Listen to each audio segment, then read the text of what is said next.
नमस्कार विद्यार्थी मित्रांनो, स्टडी फ्लो अपडेट्समध्ये आपलं पुन्हा एकदा सर्वांचं स्वागत आहे. तर मित्रांनो, नाशिक महानगरपालिकेचे हे ऑफिशियल PDF आहे. त्याच्यामध्ये काही पदभरती आहे. बरेच पदं याच्यामध्ये देण्यात आलेली आहेत. कोणकोणती पदे आहेत, ॲप्लिकेशन कशा प्रकारे करू शकता, सर्व डिटेल्स आपण या व्हिडिओमध्ये पाहूया. व्हिडिओ एंडपर्यंत पहा. नवीन असाल चॅनलवर सबस्क्राईब नक्कीच करा. तर हे जे PDF आहे ते 27 पेजचं ऑफिशियल PDF आहे नाशिक महानगरपालिकेचे. याच्यामध्ये ऑनलाईन पद्धतीने अर्ज भरून घेण्यात येत आहेत. याची डेट आहे 10/11/2025 पासून 1/12/2025 पर्यंत, म्हणजे 10 नोव्हेंबर 2025 ते 1 डिसेंबर 2025 पर्यंत 114 पदांकरिता, जे की गट क मधील पदे आहेत, यांच्यासाठी अर्ज मागून घेण्यात येत आहेत. याची ऑफिशियल साईट आहे www.nmc.gov.in. आता याच्यामध्ये आपण पाहूया की कोणकोणती पदे आहेत. तर याच्यामध्ये सहाय्यक अभियंता विद्युतमध्ये, सहाय्यक अभियंता स्थापत्य, सहाय्यक अभियंता यांत्रिकी, तसेच कनिष्ठ अभियंता स्थापत्यमध्ये, विद्युतमध्ये, यांत्रिकीमध्ये आणि वाहतूकमध्ये, तसेच सहाय्यक कनिष्ठ अभियंता स्थापत्य आणि विद्युतमध्ये. यांची जे वर्ग आहे, म्हणजे याचं वर्ग क आहे. 7व्या वेतन आयोगानुसार याची वेतन श्रेणी आहे आणि पदसंख्या तुम्ही समोर पाहू शकता. या व्हिडिओला थोडं पॉज करा, याची क्वालिटी थोडी इन्क्रीज करा, जेणेकरून तुम्हाला पदसंख्या दिसून जाईल. याच्यामध्ये ही टोटल पदे 114 पदे आहेत. त्याचबरोबर ऑनलाईन अर्ज भरण्यासाठी जे वेळापत्रक आहे तेही दिलेले आहे, पण मी तुम्हाला ऑलरेडी सांगितलेलं आहे 10 नोव्हेंबर ते 1 डिसेंबर पर्यंत तुम्ही या पदांसाठी अर्ज करू शकता. परीक्षा शुल्क सुद्धा अंतिम भरायची जी डेट आहे ती सुद्धा 1 डिसेंबरच आहे.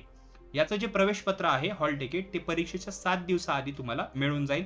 ऑफिशियली या साईटवरती, यांच्या साईटवरती मिळून जाईल, किंवा याचं नोटिफिकेशन आल्यावर मी तुम्हाला स्वतः सांगेल. त्यासाठी या चॅनलला सबस्क्राईब करा.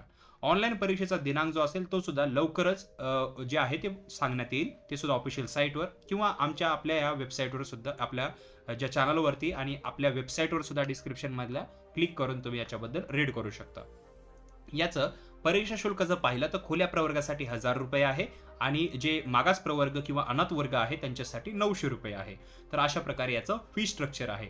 याच्या ऑफिशियल साईटवरती जाऊनच तुम्हाला याचं जे आहे ते ऑनलाईन जे आहे रजिस्ट्रेशन करावे लागेल. आता याच्यामध्ये पदनाम दिलेले आहे. जे मी तुम्हाला वरी पदे सांगितलेले आहेत ते पद कोणकोणत्या प्रवर्गासाठी राखीव आहेत आणि कशा प्रकारे वितरित करण्यात आलेली आहेत ते याबद्दल इथं दिलेले आहे. प्रत्येक जे पदनाम आहे त्यानुसार जे पद आहेत ते वितरित करण्यात आलेली आहेत. तुम्ही याच्यासाठी शैक्षणिक पात्रता जी आहे ते मान्यताप्राप्त विद्यापीठाची विद्युत अभियांत्रिकी. आता मी तुम्हाला वरी सांगितलं विद्युत, वाहतूक, याच्यामध्ये तुम्हाला इंजिनिअरिंग कंप्लीट असणं गरजेचे. बऱ्याच जणांना कळत नाहीये अभियांत्रिकी म्हणजे काय, ते इंजिनिअरिंग. तर इंजिनिअरिंग मध्ये त्या जे पोस्ट आहेत त्याच्यानुसार तुमचं क्वालिफिकेशन असणं गरजेचं आहे. तुमची जी ही डिग्री आहे ती कंप्लीट असणे गरजेचे आहे. आणि काही ठिकाणी कामाचा अनुभव सुद्धा मागितला जात आहे. तुम्ही इंटरेस्टेड असाल, तुम्हाला जर माहिती पाहिजे असेल तर सिंपली कॉमेंट सेक्शनमध्ये विचारा, किंवा तुम्हाला हे PDF वाचायचे असेल तर मी तुम्हाला हे PDF इंस्टाग्रामवर प्रोव्हाइड करेल. डिस्क्रिप्शनमध्ये लिंक आहे, त्या लिंक चेकआउट करायला विसरू नका. महत्त्वाची जी सर्वसाधारण सूचना आहेत त्या सुद्धा इथं दिलेल्या आहेत. ऑनलाईन पद्धतीने रजिस्ट्रेशन करायचं आहे. जे तुमचा चालू फोन नंबर आहे, जे तुमचा चालू ईमेल आहे तो इथं द्यायचा आहे. जे तुमचे ऑफिशियल डॉक्युमेंट्स आहेत, जे ओरिजिनल आहेत ते तुम्हाला इथे सबमिट करायचे आहेत. कोणतेही फसवेगिरी करू नका, किंवा काही याच्यामध्ये पकडला गेलात तर तुमच्यावर जे आहे ते कारवाई होऊ शकते. कारण हे म्हणजे अशा ऑफिशियल याच्यामध्ये तुम्हाला तुमचा ओरिजिनल डेटा देणेच गरजेचे असते. वयोमर्यादा, प्रत्येकाची वयोमर्यादा इथे दिलेली आहे. कमीत कमी 18 वर्षे, मॅक्झिमम 38 वर्ष.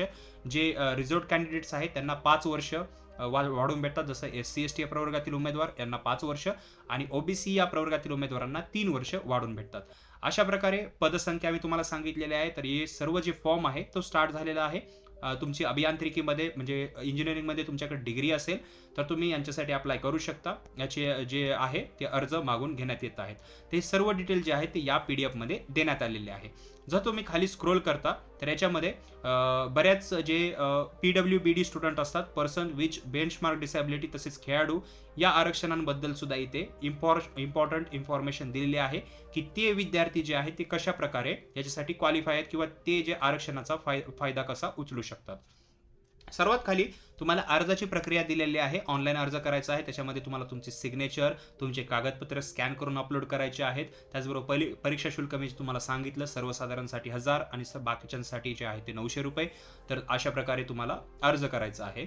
आणि तुम्ही इथं जे आहे ते प्रश्न वगैरे पाहू शकता. की तुमची जी एक्झाम आहे ती कशा प्रकारे असेल. तर इथे सर्व जे पद आहेत त्या सर्वांची जी प्रश्नसंख्या आहे, सर्व जे एक्झाम्स असतील ते 100 क्वेश्चन 200 गुणांची असेल आणि सर्वांसाठी 2 तासाचा तुम्हाला वेळ भेटून जाईल. याच्यामध्ये जे पण तुम्ही क्वालिफाय होतात, ज्या पण पदासाठी भरत आहात त्याच्यासाठी तुम्हाला 2 तासाची परीक्षा असेल. वस्तुनिष्ठ बहुपर्यायी प्रश्न म्हणजेच MCQ प्रश्न याच्यामध्ये आहेत. माजी सैनिक व दिव्यांग सैनिक यांच्यासाठी शुल्क राहणार नाही. त्यांना शुल्क माफ आहे. तुम्हाला ऑनलाईन पद्धतीनंच ज्यांना शुल्क आहे ते तुम्हाला इथं शुल्क ऑनलाईन पद्धतीनेच भरायचे आहे. आता याच्यानंतर तुम्हाला जे आहे परीक्षेच्या वेळेत किंवा एकूण निवड प्रक्रियेत जर उमेदवाराने काय केले, अनुचित प्रकार केला किंवा तोतेगिरी केली किंवा चुकीचे इन्फॉर्मेशन भरली तर काय तुमच्यावर कारवाई होऊ शकते, तर तेही इथे दिलेलं आहे. परीक्षा केंद्राविषयी नियमावली पण दिलेली आहे की प्रवेश पत्रावर नमूद केलेल्या केंद्रावर ऑनलाईन पद्धतीने परीक्षा घेतली जाईल. म्हणजे जसं की पुण्यामध्ये TCS आयॉन आहे किंवा तुम्ही लातूरला बघू शकता तिथंही डिजिटल झोन आहे. तर अशा ठिकाणी तुमच्या एक्झाम्स ज्या आहेत त्या घेतल्या जातील. तुम्हाला जे आहे ते एक्झामचं सेंटर प्रिपरेशन आहे ते सुद्धा द्यावे लागते. त्याच ठिकाणी तुमची एक्झाम घेतली जाईल. तर अशा प्रकारे तुमची एक्झाम आहे ऑनलाईन पद्धतीनं ही एक्झाम तुम्हाला द्यायची आहे. याच्यासाठी सिलेबस तुमचा त्या शैक्षणिक पात्रता जी आहे त्या रिगार्डिंगच तुमचे जे आहे, कारण पोस्ट इंजिनिअरिंग जे आहे त्यानुसार तुमची एक्झाम सुद्धा तशीच असेल. MCQ टाईप क्वेश्चन आहे. तुम्ही याच्यासाठी अर्ज करू शकता. व्हिडिओ आवडला असेल तर लाईक करा, शेअर करा. याच्याबद्दल काही प्रश्न असतील, तुम्ही इंटरेस्टेड असाल तर कॉमेंट सेक्शनमध्ये आमच्याशी विचारू शकता प्रश्न.